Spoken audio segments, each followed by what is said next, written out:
guys, welcome back to my channel. Today I'm going to do a video on TFP, and I've already done a video on what is TFP and sort of explained the basics of what it is in another video, but this video is going to be more or less on the controversial topic of whether you should be doing it and whether it's working for free, essentially.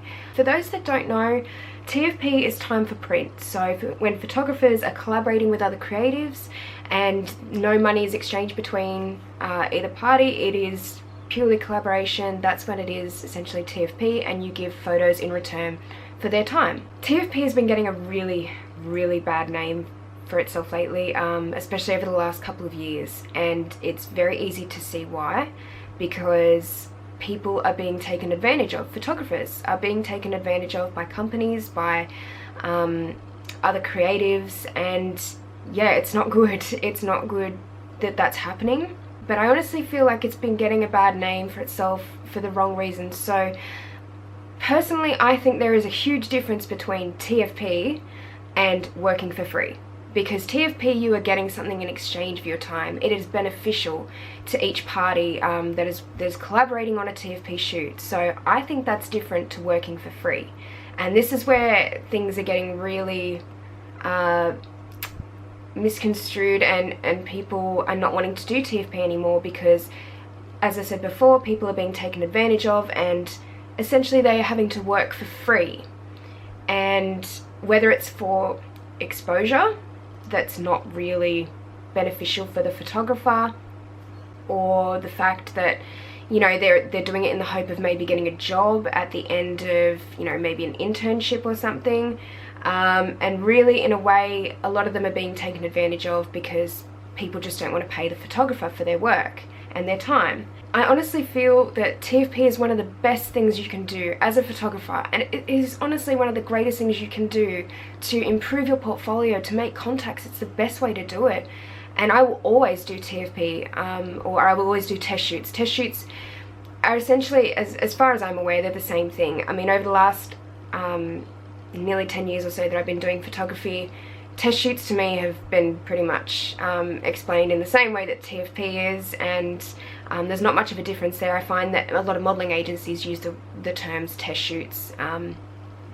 It's kind of more of a professional term in my opinion, but anyway, like, I will always do test shoots or TFP because I need to improve my work. Like, obviously I feel like I'm at the point where I can be a little bit pickier with what TFP I do, and I think everyone should be specific with what TFP shoots they do, because sometimes there might come a time where someone approaches you, a creative, and they want you to shoot something, their idea, or someone else's idea, and it might not be something that you want for your portfolio, or you don't want to do it. So in that case, you shouldn't always feel the need to say yes. You can say it in a nice way, like, and say, sorry, that's just, you know, it's not really going to fit in with what I want for my portfolio, but you can say no to those types of shoots, and you can be particular with what you want in your portfolio. There's nothing wrong with that. I just really wanted to do this video because I think a lot of younger photographers out there who are just starting out are getting the wrong impression of TFP, and sort of thinking, oh, okay, well, I shouldn't do it at all, like, I should only be getting paid work. And the thing is, if you want the paid work in the end, like, you need to do TFP, you need to collaborate with others and build your portfolio. It's really like the only way to do it, but you just need to be so wary because these days, as I said, people are being taken advantage of. I found specifically with advertised internships, this becomes a problem, because it's not just one shoot that you're doing for free and not one shoot that you're collaborating on. It's, you know, several, and it can go on for months. And here's a bit of a story time. I have, in the last few years, I applied for 2 internships. And now, as far as I'm aware, in Australia, you can't actually be offering internships with your company or business unless you are going through like an educational institution now. And I'm pretty sure it's illegal to offer internships unless it's through an educational institution. I'm pretty sure, don't quote me on that, but this is how it's going now in Australia. But anyway, I think this was maybe before that rule came into effect, and anyway, I applied for 2 internships that were advertised. online and on job sites, and it was specified that there was no pay, and it was an internship. You'd be photographing in the studio, location, and you would be getting a lot of exposure. And one of them, I think, said the possibility of paid work further on down the track. Yeah, unfortunately, it really didn't go that way for me. One in particular, I went in for the interview and turned it down because what they wanted was for me to travel to Sydney. Could be up to 5 days a week, I think it was. I'm from Wollongong, so that's about 2 hours away, and I was willing to do, you know, a few shoots a week with them, or maybe like less than that, just depending on what was required. But they wanted me to come in for about 4 days a week and basically go into the studio, serve tea to their clients, water their plants, and help set up the studio. I wasn't actually going to be doing any photography at all, so I wasn't putting anything into practice. I might have gotten the chance to view another photographer doing some work, but for the sake of 4 days a week and me traveling 2 hours, and this was for 3 months, this internship, the majority of it was basically going to be serving their clients, and that just wasn't sitting well with me at all. I thought, I'm not actually getting any work out of this that I can produce myself. And you know, there was the possibility of paid work at the end of 3 months, but whether it was worth it or not, I didn't feel like it was worth it for 3 months to have to do that and really not get to see anything photography wise. You know, I feel like I'm at that point already where I'd already been doing photography for about 7 years, and I thought, you know, if I was doing the photography in the studio, which it was pretty much what it said in the ad was, you know, if you came in and you got the job or you got the internship, you'd be doing work in the studio and you'd be photographing, and that's not what the actual description of it was at all. So my reason for applying for that was to get more studio experience, because I didn't have a lot at the time and I still don't have a lot, but I really wanted that studio experience to be able to do a lot of things like shoot and really build on that, and I really wasn't going to be in the studio at all. So yeah, that didn't sit well with me, so I did turn down that internship. I did actually end up getting it, but I said no because I felt it wasn't worth my time. And so the other one I applied for was for a clothing company, clothing brand, and they're like an online clothing store. So I wasn't thinking it was actually e-commerce. In the description, the job description, it was kind of like you'd be photographing campaigns and photographing lookbooks with models, and you know, basically getting some really good shots, and you can be shooting for this brand for a couple of months. And I was like, okay, that sounds great.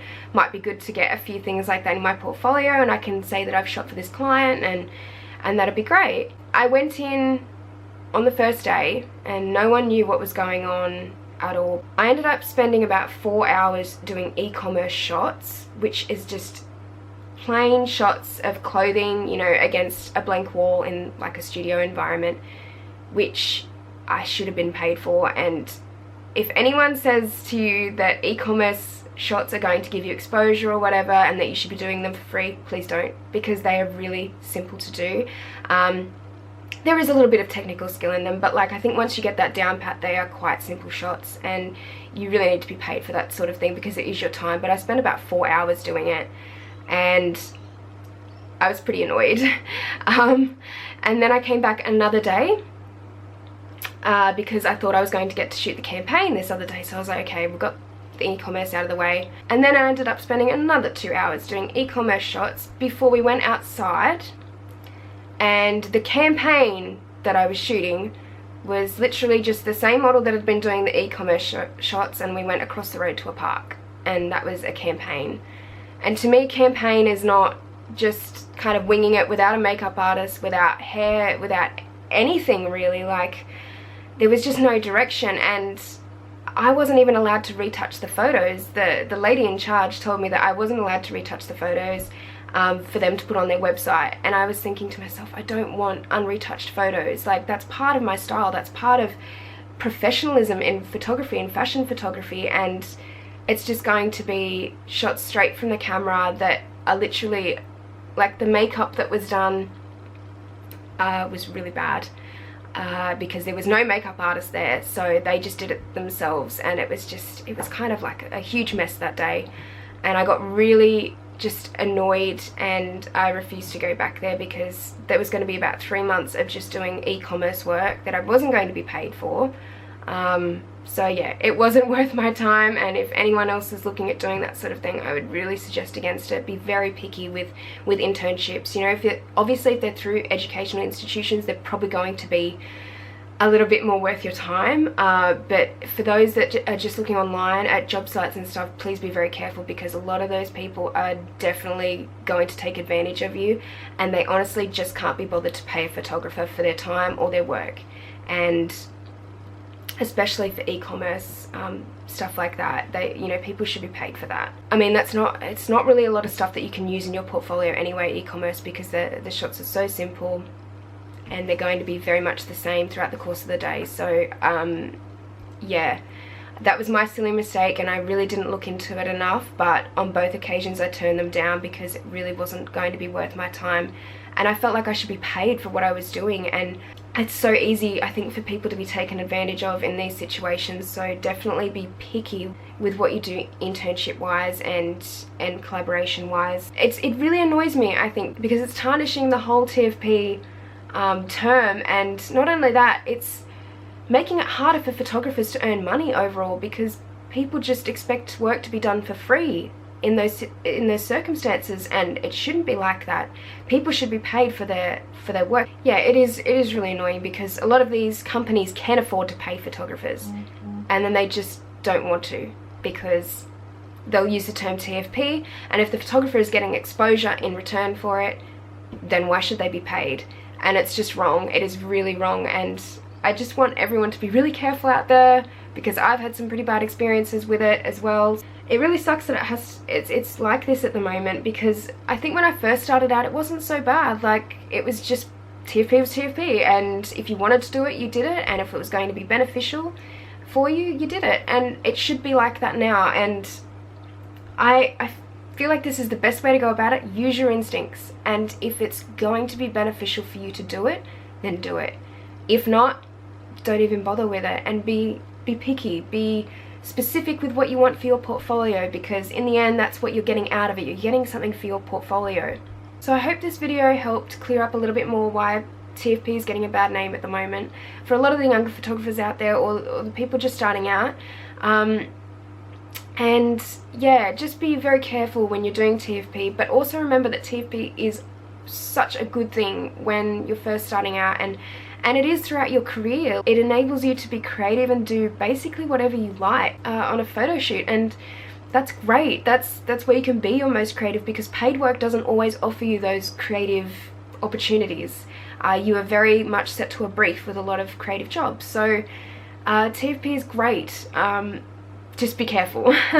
And for all those that are doing or feel like they're doing free work out there, please stop, because you know, it's not worth your time, it's not worth the effort to be working for free, and then in turn it really, I guess, it's not beneficial for the rest of photographers out there, because as I said, people are not being paid out there now. A lot of photographers aren't being paid because it's too easy to take advantage of them.